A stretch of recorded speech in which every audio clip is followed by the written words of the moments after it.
Hello everyone, and this is One Winged Angel for this week's design notes, EpicDuel update.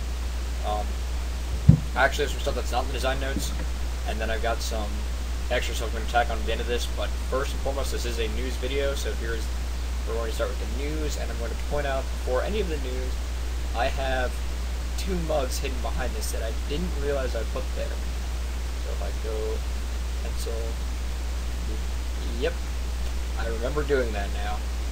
Back you go. There's a hidden joke in there somewhere. Anyway, let's start with the news. So, basically, the news is we have a new barium package. Go to buy barium. They give you this nice little... This is a bike. For 10k, you get a bike.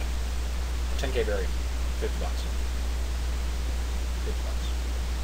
You get a nice little vehicle to drive around in, 5 super dread shells, and 10 dread shells, along with 3 war commanders, so you get 15 shells and then a guaranteed 30 more drops,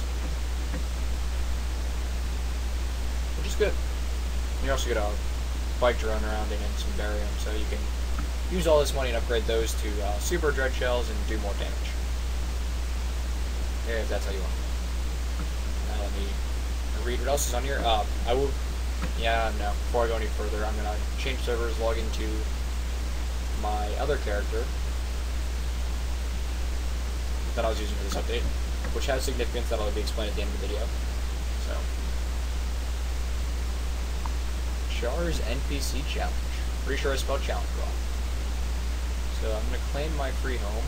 And I'm going to jump to my free home, so I'm away from all the noise. Here is the Exile tank. Same package, except it's bombs instead of shells. You get a different tank. These are actually exclusive, unless you change sides at the end of the war. The end of the war. Let me bring my drop down for the war. As the war goes on, there's a few things to point out. One, this is my favorite thing ever.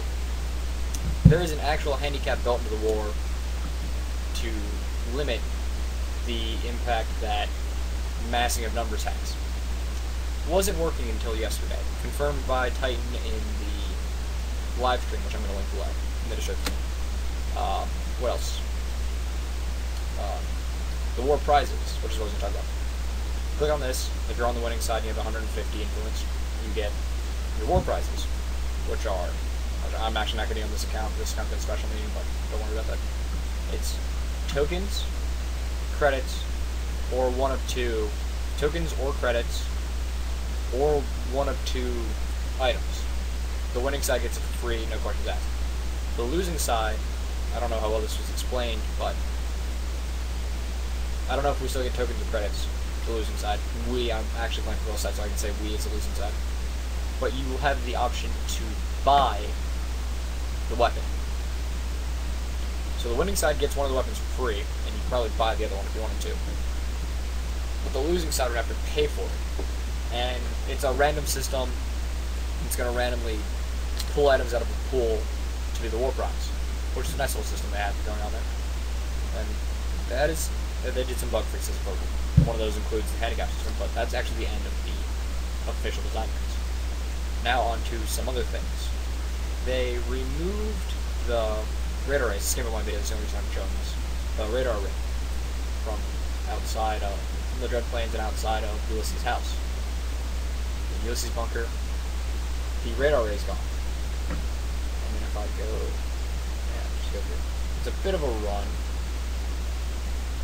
and there's probably a faster way to do this, but it's important to show, and I know how to run to get there from where I was. The 2 radar arrays are gone, but Stony Tark, whatever it was, the mission I've already covered once in one of my previous videos, the radar arrays are gone, so where do you get the crystal? Well, you come over here to Cracker, you go to shop, the raw crystal, 150 credits, I think it's the same price it was, but it's now being bought here instead of from one of the radar arrays. So that's good. Next article in the news. The regional weapons, which are now gone. are coming back. They're just being given to a random vendor, and those are going to be the regional weapons. Let me see if I can get over to... Nope, not doing that mistake again. Come over here to Charfade, go to shop. They restocked all of the shops. Granted, it's only 15, but they restocked all the shops during the live stream. Titan just put 15 all of them. What else came out of that? They explained further how the turncoat doesn't work, because if you change to the winning side, your influence is locked to an alignment. So I get 150 Exile influence, and then I change to Legion because they pull ahead and win this. They just blow Exile out of the water for the next week. Well, I have 0 Legion influence, so I don't get the crap, what do you call it? I don't get the war chest. I'd have to pay for it, even though I won. So, that's how the turncoat's going to work. There were a few more things that came up in the live stream. And they were important. Oh, whatever. It's a 2-hour live stream. Just watch it.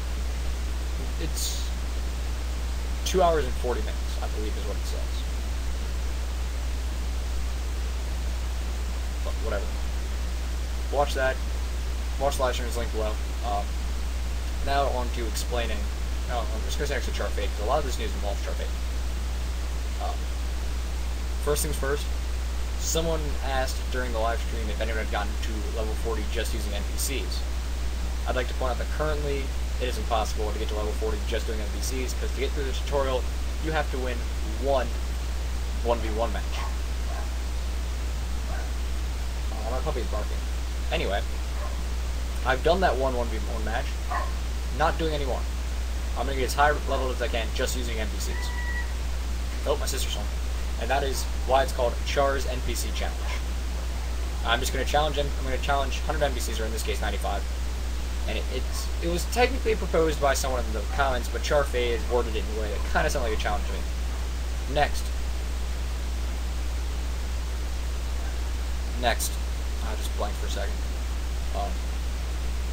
If you watched the Foolish Humans video, I was a bit flustered, and I was actually considering, because this game's not really fun at the moment, you need something to do beyond the PvP, because the PvP is kind of, even not really technologists are in the stream now. The balance is a bit wonky, so the PvP is kind of tedious at times, but it's not, so they're trying to balance PvE and PvPs to make one harmonious game. But it was frustrating me, and I was thinking about not doing any more of these, and then when Charfade's doing her whole thank you for watching thing, she says Primal Assassin, and then she comes back to me and says something about my videos, which, I'm pulling up Twitter on my phone now. 1 minute!